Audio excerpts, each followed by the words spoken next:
నేటి వైశిష్యంలో భాగంగా ఇవాళ మనం ఒక ముఖ్యమైన ఒక చిన్న విషయాన్ని ఇక్కడ మనం చర్చించుకుందాం. ఏంటి అంటే సాధారణంగా ఇప్పుడు చాలామందిని మనం చూస్తూ ఉంటాం. సంతానం యొక్క అభివృద్ధి విషయంలో సంతాన సౌఖ్యం కానీ సంతాన భాగ్యం కానీ రెండిటికి కూడా చాలా డిఫరెన్స్ ఉంది. సంతాన భాగ్యం వేరు, సంతాన సౌఖ్యం వేరు. ఈ రెండు విషయాల్లో చాలామంది ఎక్కువగా అనుకునేది ఏంటంటే ఏదైనా సంతానం యొక్క అభివృద్ధి ఫైనల్గా దానికి సంబంధించిన విషయాల్లో కొంత ఎక్కువ ఇది పడుతూ ఉంటారు. అంటే పిల్లల యొక్క అభివృద్ధి కానీ వాళ్ళ శ్రేయస్సు కానీ ఏం చేస్తే మనకి అనుకూలంగా ఉంటుంది, ఎలా వాళ్ళని మనం ఇదిగా చేసుకోవాలనుకున్న దానికి సంబంధించి ఒక చక్కటి పురాణాల్లో విషయాన్ని మనం మాట్లాడుకుని తర్వాత దాని పరిహారం గురించి కూడా మాట్లాడుకుందాం. ఒకానొక సందర్భంలో వృష్ణి సుతపుడు ఇద్దరూ కూడా మహావిష్ణువు కోసం చక్కగా వాళ్ళు తపస్సు చేశారు. ఆయన వాళ్ళకి ఎదురైన తర్వాత వాళ్ళు ఏమడిగారంటే మహావిష్ణువుని తమ బిడ్డగా జన్మించాలని వాళ్ళు కోరుకున్నారు. మహావిష్ణువు 3 సార్లు వాళ్ళకి జన్మించేట్టుగా వరాన్ని ఇవ్వడం జరిగింది. అలా వరాన్ని ఇచ్చిన తర్వాత వృష్ణికి సుతపుడికి ఆయన మొదటి జన్మలో వృష్ణి గర్భుడుగా జన్మించాడు. అంటే మొట్టమొదటిసారి జన్మించిన వ్యక్తిగా వృష్ణి గర్భుడు, అంటే వృష్ణి అనే ఆమె గర్భం నుంచి జన్మించాడు. వృష్ణి గర్భుడిగా జన్మించి ఆయన ఏం చేశాడు, తపస్సు చేసుకోవడానికి వెళ్ళిపోయాడు. సరే, మరుసటి జన్మలో మళ్ళీ ఆయన ఇలాగా ఒకటేమో మొదట అలా వెళ్ళిపోయాడు.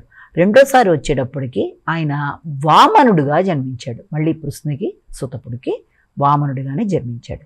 రెండో జన్మలో వామనుడిగా జన్మించాక ఏం చేశాడు ఆయన, ఆ జన్మలో పుట్టిన తర్వాత మళ్ళీ దానం తీసుకోవడానికి వెళ్ళిపోయాడు ఆయన రెండో జన్మలో.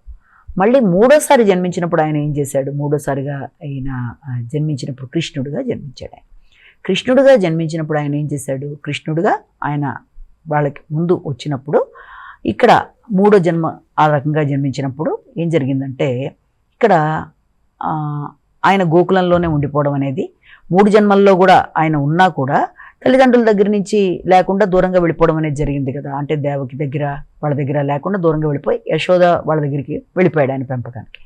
యశోద వాళ్ళ దగ్గరికి వెళ్ళిపోయిన తర్వాత 3 జన్మల్లోనూ ఆయన ఈ రకంగా అయిన తర్వాత యశోదాదేవి దగ్గర నందుడి దగ్గర ఆయన పెరగడం మొదలుపెట్టాడు. యశోదాదేవి దగ్గర పెరిగిన తర్వాత యశోదాదేవి ఏం చేసింది, పెరుగుని దానంగా ఇచ్చింది. పెరుగుని దానంగా ఇవ్వడం బట్టి ఏం జరిగింది, ఆయన ముద్దు మురిపాలన్నీ చక్కగా చూస్తూ ఆయనతో ఆటపాటలు, ఆయన చిన్ననాటి కార్యక్రమాల నుంచి పెద్ద అయ్యేదాకా ప్రతి నిమిషం తనతోనే ఉండి చక్కగా ఆవిడ అలా చేసుకుంది. మరి నందుడికి అవకాశం లేకుండా ఆయన ఏం చేశాడు, ఇక్కడ వసుదేవుడు ఏం చెప్పాడంటే నువ్వు ఎక్కువసేపు గోకులంలో ఉండద్దు, ఎలాంటి విపత్తులైనా ఏర్పడతాయి కనుక ముందు నువ్వు తొందరగా వెళ్ళిపోయి ఇక్కడి నుంచి అని చెప్తే ఆయన ఏం చేశాడు, ఆయన అలా చూసినప్పుడే ఈ పోతనతో ఈ కృష్ణుడు చిన్నప్పుడే కలియబడ్డం చూసి ఆయన భయం వేసింది.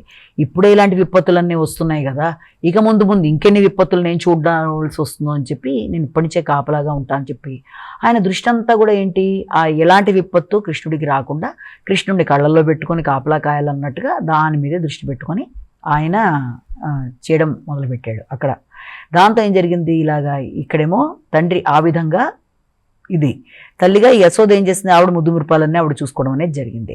అయితే ఇక్కడ దీంట్లో మనం చూసినట్లయితే ఇక్కడ మనకి క్లారిటీగా తెలిసేది ఏంటంటే ఇక్కడ సంతాన సౌఖ్యానికి సంతాన భాగ్యానికి తేడానే ఇక్కడ మనం చెప్పుకోబోతున్నాం.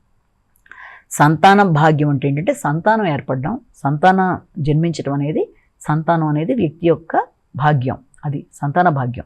ప్రతి సంతాన భాగ్యం, సంతాన సౌఖ్యం అంటే ఏంటంటే వారి యొక్క అభివృద్ధి, వారి యొక్క ఆరోగ్యం, వారి యొక్క శ్రేయస్సు, వారితో మనం కలిపి గడిపే సమయం, వారికి మనతో ఉండే అనుబంధం, వారితో పాటు మనం తీసుకునే నిర్ణయాలలో మనకి వారికి ఉండే చక్కటి ఆ యొక్క రిలేషన్ అన్నీ కూడా ఆధారపడి ఉంటాయి.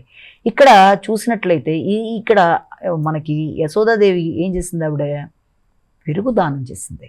కాబట్టి ఆవిడకి ఏం జరిగింది, ఆవిడ ఆటపాటలన్నీ కూడా సంతాన సౌఖ్యాన్ని కృష్ణుడితో పొందగలిగింది. మరి ఈయన ఎందుకు చేసుకోలేకపోయింది, ఈయన ఆ బాబుకి ఏదైనా అయిపోతుందేమో కృష్ణుడు కానీ ఆలోచనలతో ఆయన ఉండిపోవడం జరిగింది. ఇక్కడ ఎప్పుడూ కూడా పెరుగుని గనక దానం చేసినట్లయితే పెరుగు వల్ల తప్పనిసరిగా సంతానం యొక్క అభివృద్ధి, సంతానం యొక్క ఆరోగ్యం, సంతానం అన్ని విధాల ఆరోగ్యపరంగా ఉండడమే కాకుండా వారి యొక్క ఆలోచనలు, వాళ్ళ యొక్క దృక్పథాలు, వారితో మన రిలేషన్ అన్నీ బాగుండడానికి సంతాన సౌఖ్యానికి చాలా మంచి ఫలితం ఇస్తుంది. అది కూడా ఏంటంటే కేవలం తల్లి మాత్రమే కాకుండా తల్లి తండ్రి ఇద్దరు ఇచ్చినట్లయితే తప్పకుండా ఇద్దరికీ కూడా ఆ రకంగా కలిపి ఇవ్వడం బట్టి అది ఓ చక్కటి అభివృద్ధి పరంగా సంతానంతో మనకి ఇదవ్వడం, సత్సంతానం లభించటం అనేది అన్నిటికీ కూడా కారణంగా కూడా దాన్ని చెప్తారంటే కొంతకాలం పాటు రెగ్యులర్గా ఇవ్వడం బట్టి ఏంటంటే ఏదైనా దేవాలయంలో గనక మనం గనక పెరుగుని ఇవ్వగలిగితే కొంచెం మనకి చేతనైనంత ఉదయం పూజా కార్యక్రమాల్లో గనక దానానికి ఇవ్వగలిగినట్లయితే తప్పనిసరిగా దానివల్ల ఏంటంటే సంతానం యొక్క అభివృద్ధికి అది చాలా దోహదపడుతుంది. ఇది కేవలం ఈమె మాత్రమే కాకుండా కృపి కూడా ఇదే విధంగా పెరుగు దానం చేయడం అనేది, అలాగే ఆవిడికి దూర్వాస మహర్షి చెప్పడం జరిగింది పెరుగు దానం చేయమని చెప్తే ఆవిడ ఆ విధంగా చేయడం, ఆ విధంగా ఆవిడ చేయడం వల్ల ఆవిడకి కూడా అశ్వత్థామ మంచి సంతానంలాగా జన్మించడం, ఇవన్నీ కూడా మనం ఇందులో చూడొచ్చు పురాణాల్లో.